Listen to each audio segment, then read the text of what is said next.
Avui ens traslladarem a una de les places més desconegudes de Barcelona, malgrat trobar-se molt a prop de la Rambla i de l'icònic monument a Cristòfol Colom.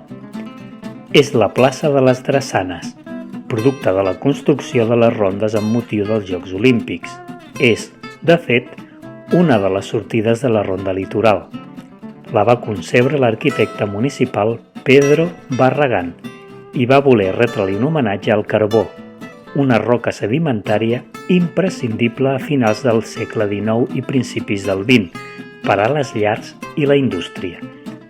Arribava al port de Barcelona procedent d'Astúries i de Gal·les i es descarregava al moll de Sant Bertran, on ara hi ha les estacions dels ferris.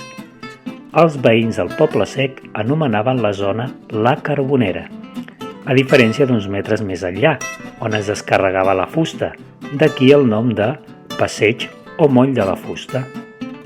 En Pedro Barragán va adaptar la sortida de la ronda, tot omplint-la de basalt i amb un sistema de tubs per expulsar aigua nebulitzada per donar la sensació d'un gran volcà.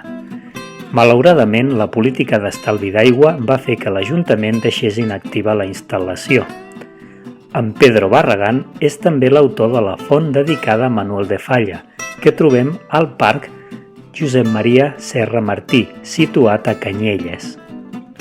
Però, ja que hi som en aquesta plaça conceptual, convindria fer un petit apunt de la monumental escultura que el valencià Andreu Alfaro va aixecar l'any 2003.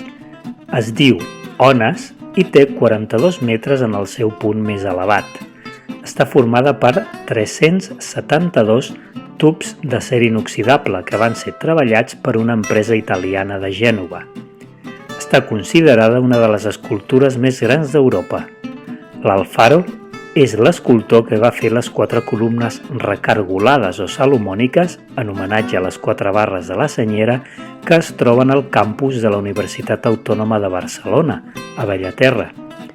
A Madrid també és conegut per la Puerta de la Ilustración.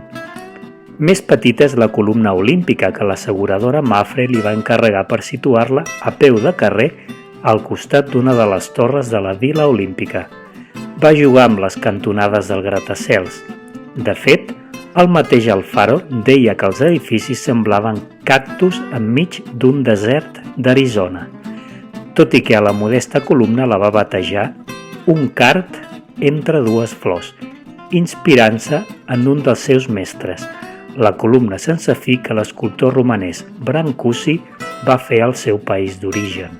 I, darrere de les ones d'Alfaro, trobem una mena de creuer o vaixell fet edifici, el World Trade Center Barcelona, una estructura feta de 4 annexos que semblen voler separar-se i que corresponen als 4 punts cardinals.